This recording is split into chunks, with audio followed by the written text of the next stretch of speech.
à cette dévotion. Aujourd'hui, l'Éternel est à l'œuvre dans ta vie et dans la mienne.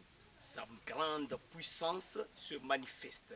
C'est pourquoi, quand je me rappelle cette parole de notre Seigneur Jésus, je ne peux m'empêcher de te la partager.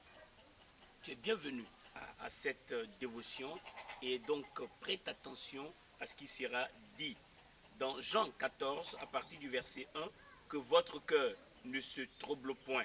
Croyez en Dieu et croyez en moi. Il y a plusieurs demeures dans la maison de mon Père. Si cela n'était pas, je vous l'aurais dit. Je vais vous préparer une place. Et lorsque je m'en serai allé et que je vous aurai préparé une place, je reviendrai et je vous prendrai avec moi afin que là où je suis, vous y soyez aussi. Voici le Seigneur Jésus qui ouvre son cœur et qui parle à ses disciples de sa séparation, mais aussi du but pour lequel il sera séparé d'eux.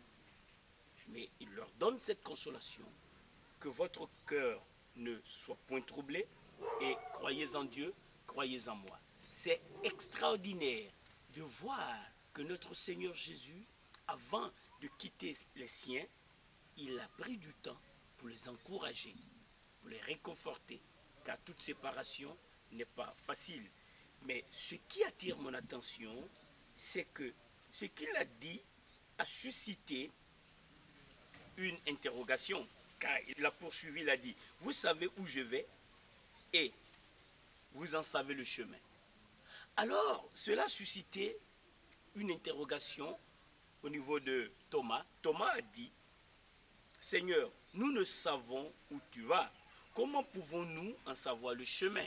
Donc cette conversation, cette interrogation de Thomas a donc suscité une réponse de la part du Seigneur.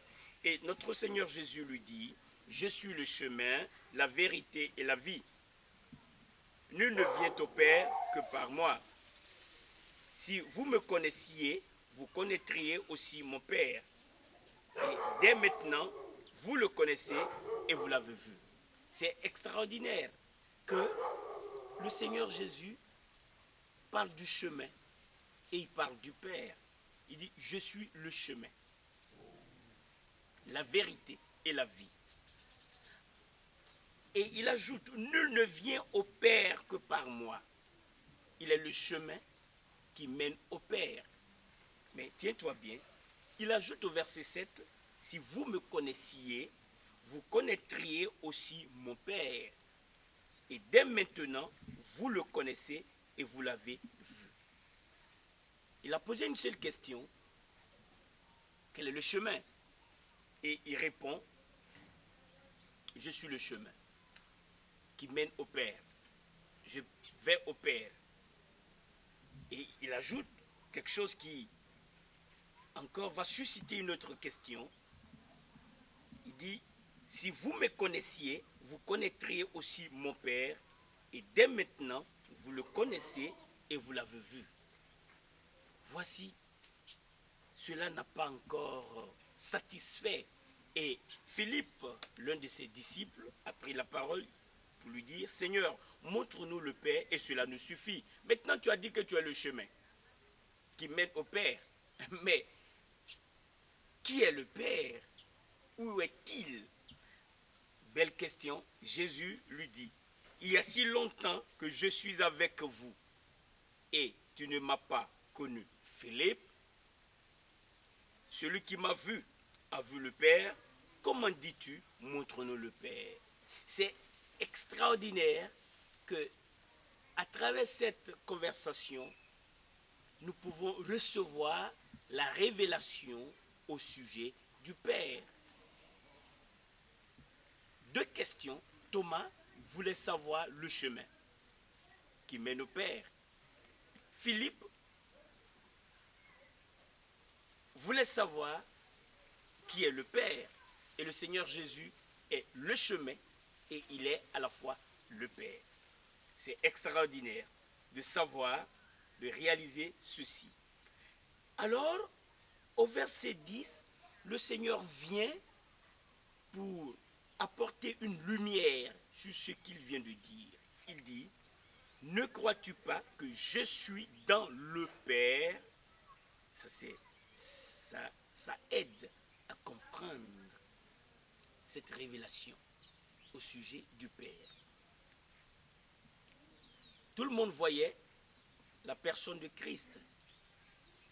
Et quand lui, il ouvre son cœur, il dit, je suis dans le Père.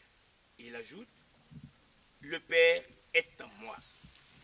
Alors, les paroles que je vous dis, je ne les dis pas de moi-même, et le Père qui demeure en moi, c'est lui qui fait les œuvres.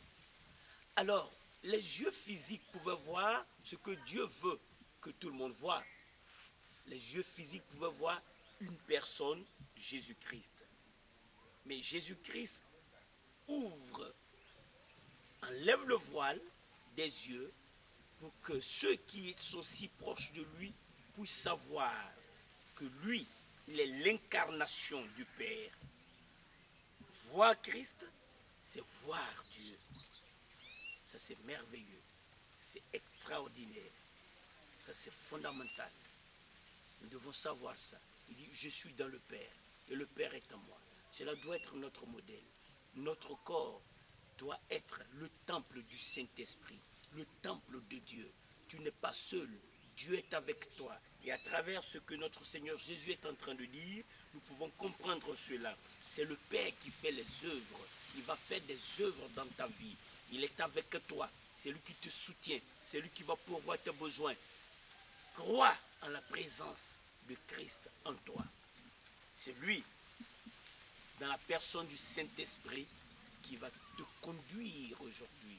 C'est lui qui va te consoler aujourd'hui. C'est merveilleux de suivre. Le verset 11, il dit, croyez-moi, je suis dans le Père et le Père est en moi. Croyez du moins à cause de ses œuvres. Merveilleux, merveilleux. Aujourd'hui, par ce texte, Dieu veut te dire que quand il envoie, il n'abandonne pas. Dieu veut te dire qu'il est avec toi. Dieu veut te dire que ton corps, c'est sa demeure. Si tu n'as pas encore reçu Christ, tu es en train de permettre qu'un esprit qui est étranger, un esprit qui est mauvais, qui est l'esprit du diable, qui est un démon, vienne dominer, contrôler ta vie. Si tu entends ma voix, tu écoutes la parole de Dieu, sache que Jésus-Christ est le chemin. Il est la vérité, il est la vie. Il est venu pour nous révéler le Père. Lorsque tu acceptes Jésus-Christ, tu pourras donc avoir la nature du Père en toi. Et tes pensées seront renouvelées. Ta vie sera une nouvelle vie. Une vie qui sera libre de toute oppression du diable. Maintenant, tu peux choisir d'accepter Jésus-Christ. Si tu te sentais seul, maintenant, il sera avec toi. Il va te soutenir. Il a pris du temps pour révéler à ses serviteurs, à ses disciples, le chemin. C'était lui le chemin. Il a pris du temps pour leur montrer le Père. Il était l'incarnation du Père. Tout ce qu'il faisait, il a dit, je ne fais rien de moi-même. Les œuvres que je fais, c'est les œuvres même du Père. C'est important que tu saches que Dieu veut marcher avec toi. Dieu veut marcher en communion avec toi. Tu ne le verras pas avec tes yeux, mais comme le Seigneur Jésus l'a dit, il sera en toi et toi tu seras en lui. Ça c'est la communion. Donc nous recevons l'idée de la communion avec Dieu et nous voulons marcher aujourd'hui dans la victoire. Car quand Dieu est présent, il te donnera toujours la victoire. Toujours tu auras la victoire. La victoire sur les maladies, la victoire sur l'infirmité, la victoire sur la mort précoce. Père Saint, je prie pour tous ceux qui n'ont pas encore reçu Christ maintenant. permet qu'il soit convaincu de jugement, de péché et de justice. Fais-le, Père, au nom de Jésus-Christ. Toi qui n'as pas encore reçu Christ, ça c'est le jour favorable pour toi. C'est le jour de ton salut. Christ est déjà mort, il a été enseveli, il a déjà payé le prix donc, il est ressuscité des morts, il est vivant. Si tu veux aujourd'hui recevoir Christ, tu peux faire cette prière avec moi là où tu te trouves et il va te visiter. Tu peux dire avec moi, Seigneur Jésus, je t'accepte comme mon Seigneur et je crois que tu es mort et que tu es ressuscité. Tu es vivant. Que ton nom soit loué, que ton nom soit glorifié. Amen. Amen.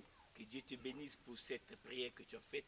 Maintenant, nous allons prier pour recommander cette journée au Seigneur. Nous allons prier pour recommander nos vies au Seigneur, car nous savons que nous ne sommes pas seuls. Il est avec nous. Il fait des choses extraordinaires. Père Saint, merci pour ton bras puissant qui est étendu pour opérer des signes, des prodiges, des miracles.